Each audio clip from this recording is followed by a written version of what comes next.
For years, I didn't say you knew a beer than Alcotuano, or any other Chinaka, that is the island. I dare to say, Yapanacho, you didn't be allowed. And as I did be allowed, you hear this anno, only two friends am I. When you're fair, am I? Now you're so empathetic. As I say, the show be or more winter in your Bibiano, everything at the upper door. I know what you're showing on why. I don't know what I say. Want to mean Chicago? What day? But me cry no.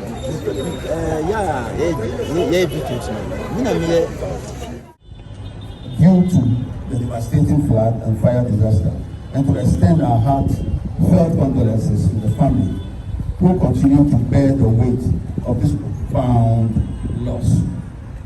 10 years ago, our community faced an unimaginable catastrophe. Lives were cut short, families were shattered, and other collective spirits were tested in ways we never anticipated. As we reflect on that fateful day, let us remember the vibrant souls who were taken from us too soon. Each name represents a story, a cherished memory, and an irreplaceable bond.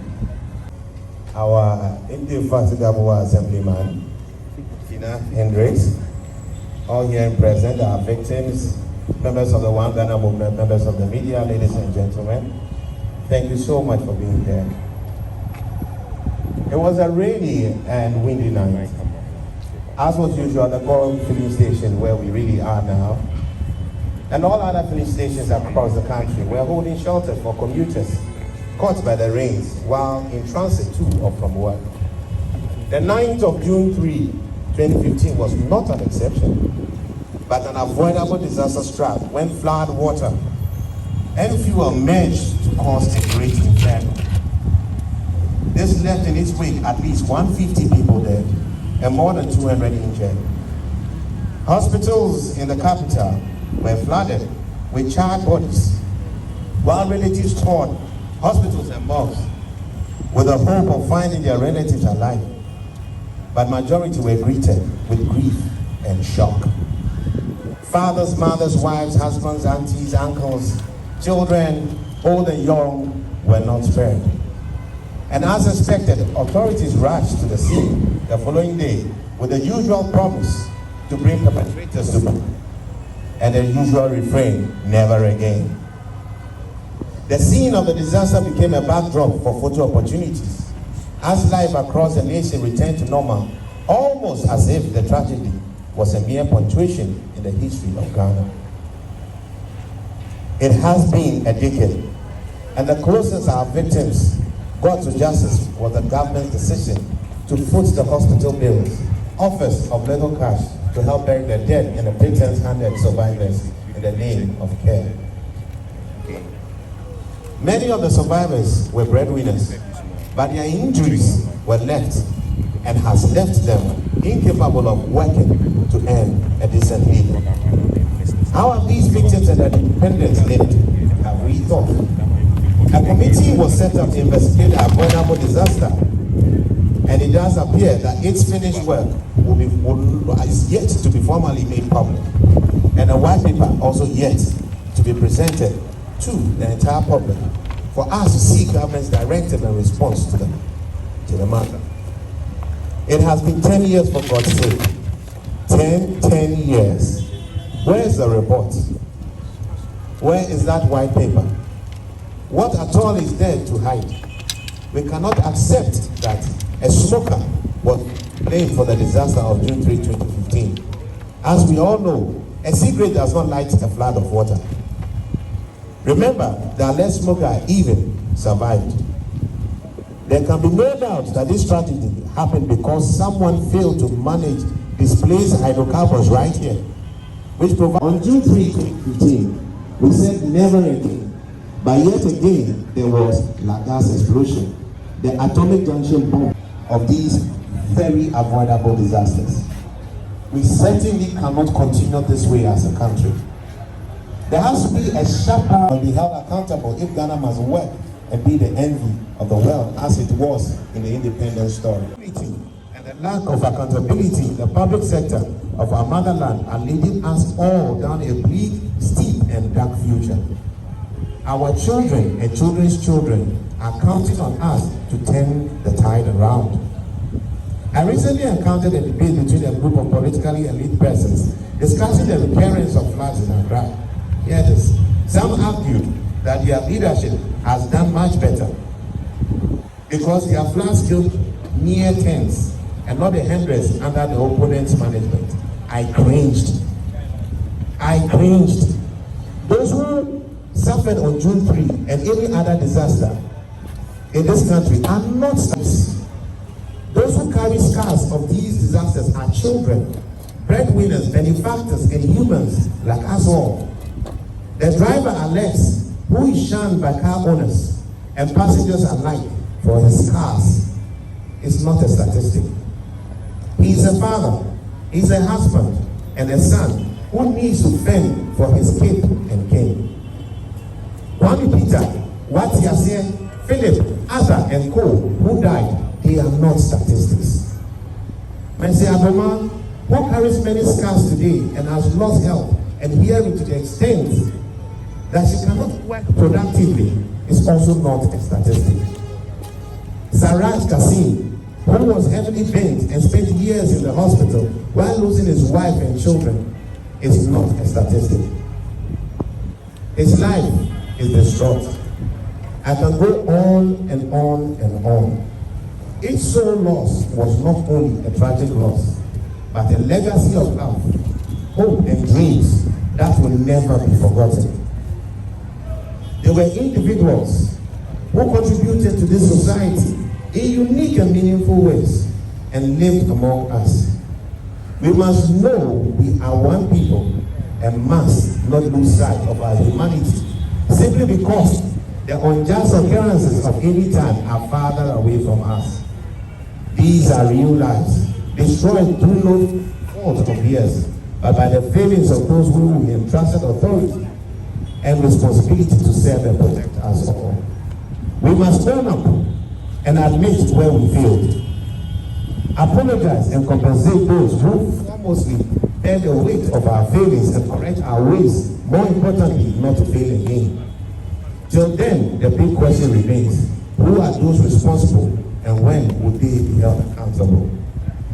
As we reflect, let us acknowledge the bravery of the first responders, the media, the volunteers, and everyday citizens who step forward to aid those in need.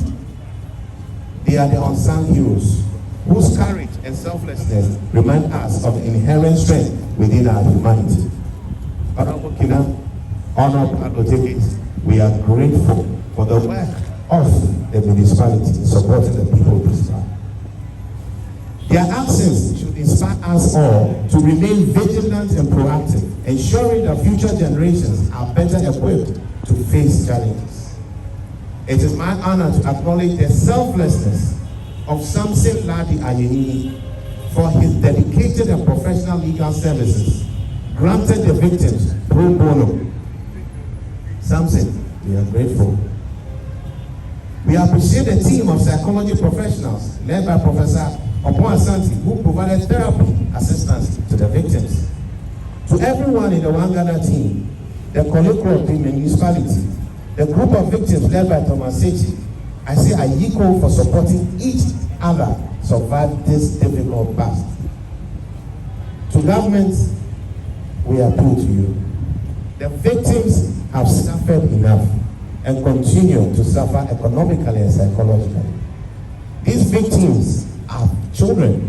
Let them continue to suffer. These victims are your children. Let them not continue to suffer so unjustly. The failings of GOIL to manage its facility safely, the failings of the MPA to ensure the safe operation of the GOIL facility as the regulator who observed the failings of the station and yet allowed it to operate, the failings of the municipal assemblies to stop informal settlements in storm drains and clogging of our drains are failings of the state and state institutions against the children of the state. To His Excellency, the President, please do not have your children fight for their faith through the courts, when you are the common denominator, to ensure a just and swift settlement of the victim's legacy, the victim's legal charge for compensation. I urge you, Mr. President, to facilitate an out-of-court settlement to attain closure. May your reign be recounted in future as humane, honorable, just, and fair. As we mark this solemn anniversary, let us all cast our gaze toward the future as well. The best way to honor the victims of this disaster is to ensure that their memory drives positive change. We must continue to advocate for justice, safety measures, disaster preparedness, and policies that prioritize the welfare of our people.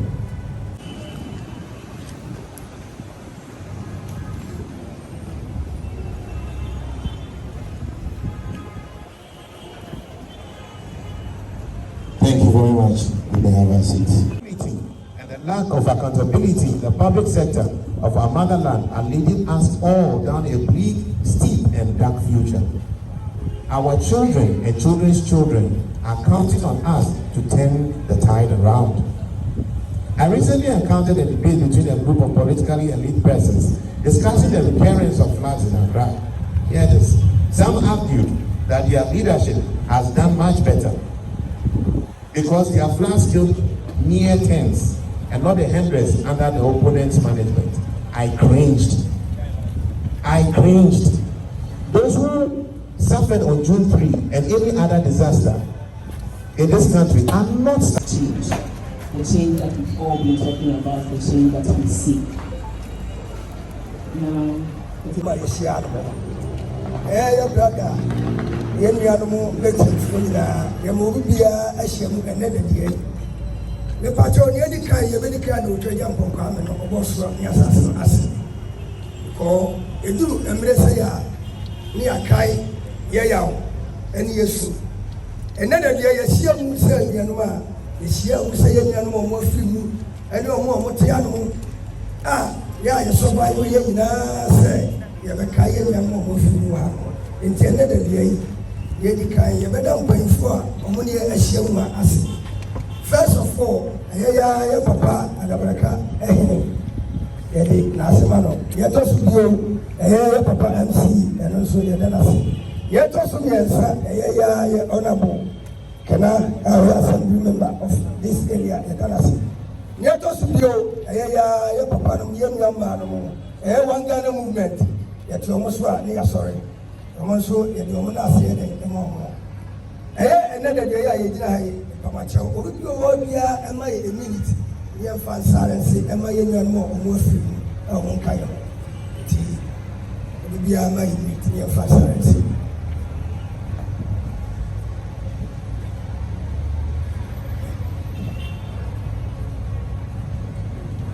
Say, any town and a cases, and I'll cross about the good town. It's a mere you do and go to look for your side. Yen you be a Daniel Cotuano, or any other Tinaka, that is the island. I dare to say, Yapanacho. You did Piala, Yaye, and answer, Yen Piala, you hear this time, only two friends am I, on your fair am I, Nayasro, and Patesica, as I say, the show Bia, or more winter in your Bibiano, everything at the Apado, I know what they are showing, or why, no, it's here, but that was a clever car.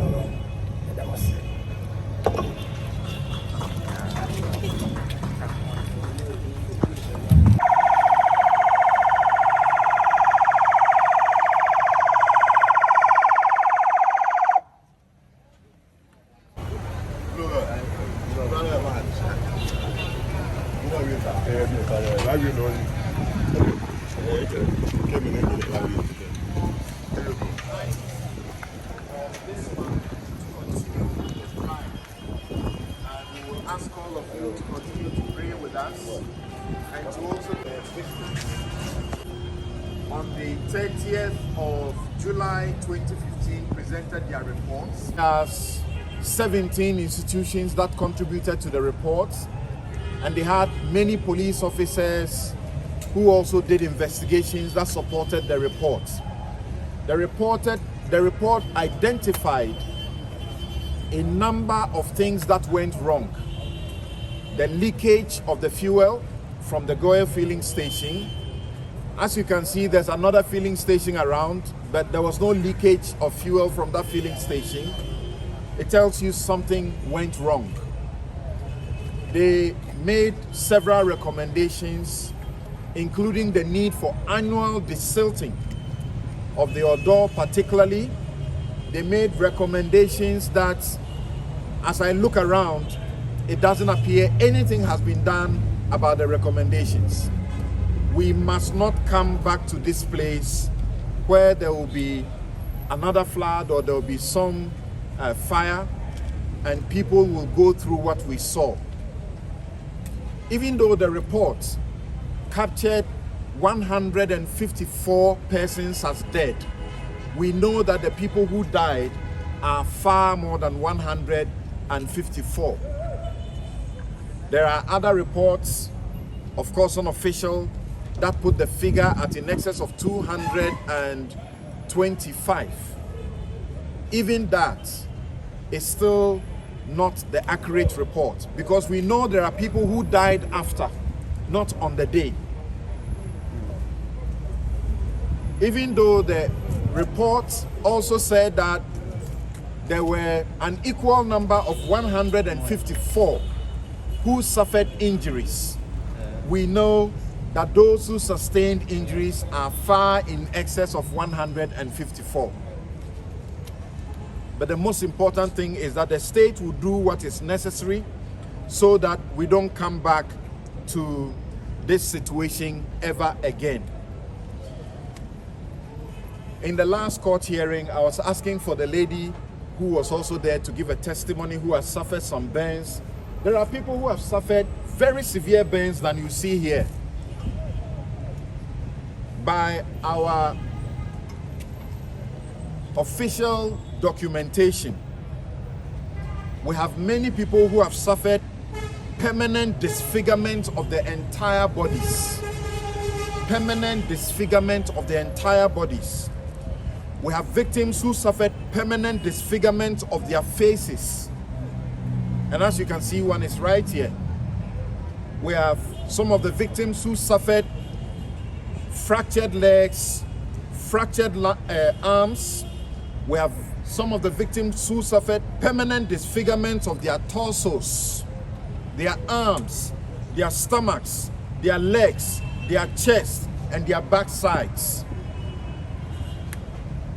The state or the government providing them or paying for their medical bills for the first few days that they were in hospital, including those who were in hospital for about 6 months, was not all that was required.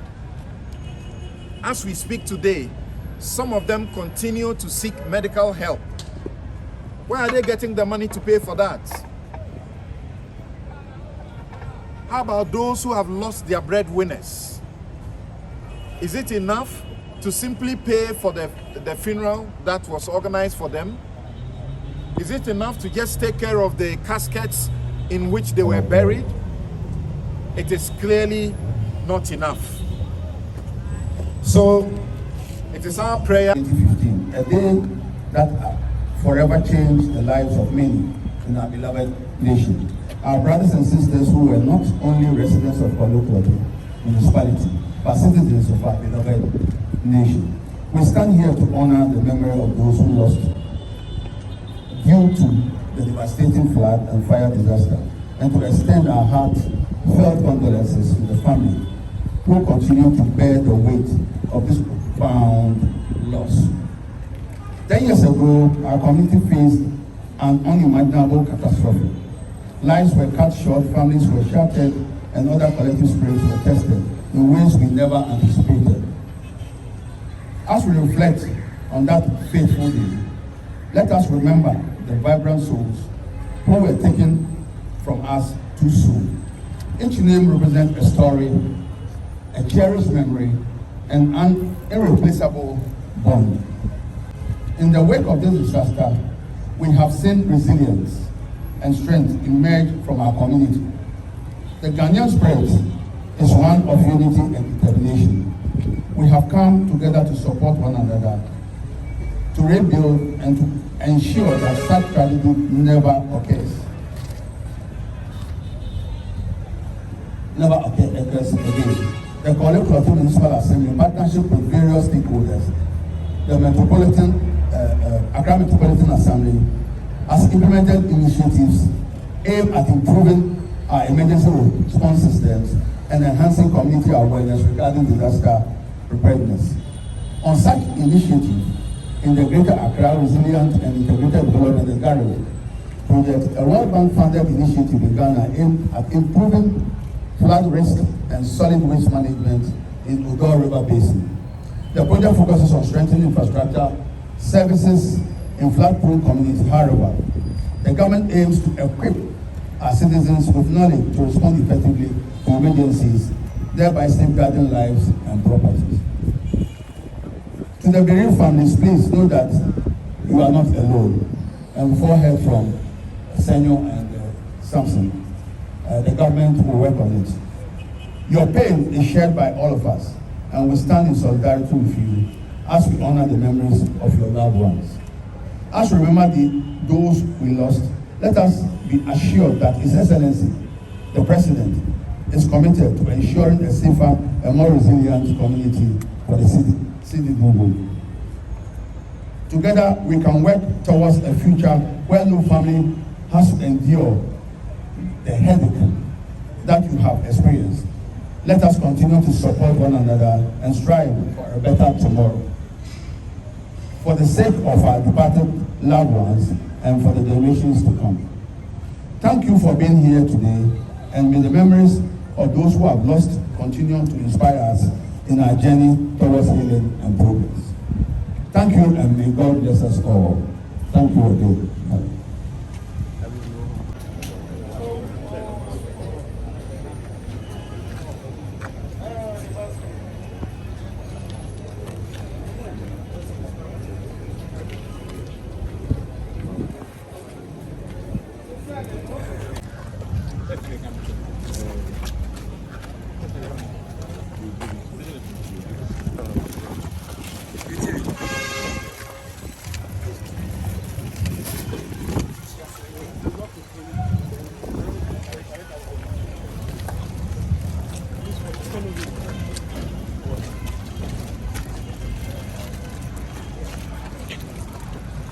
Hello?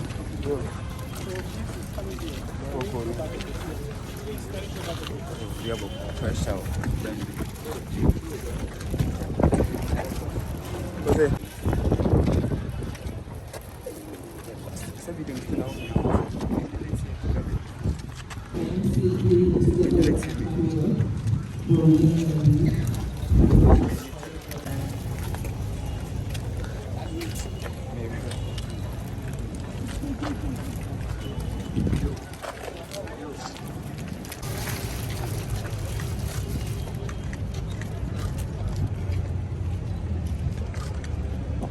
We invite everyone present here to join in where the weeks have been laid for the group photograph. Following which we will take the closing prayer and then we close for the day.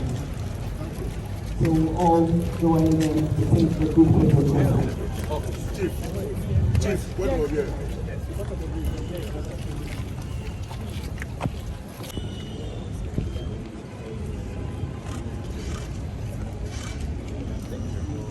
Thank you.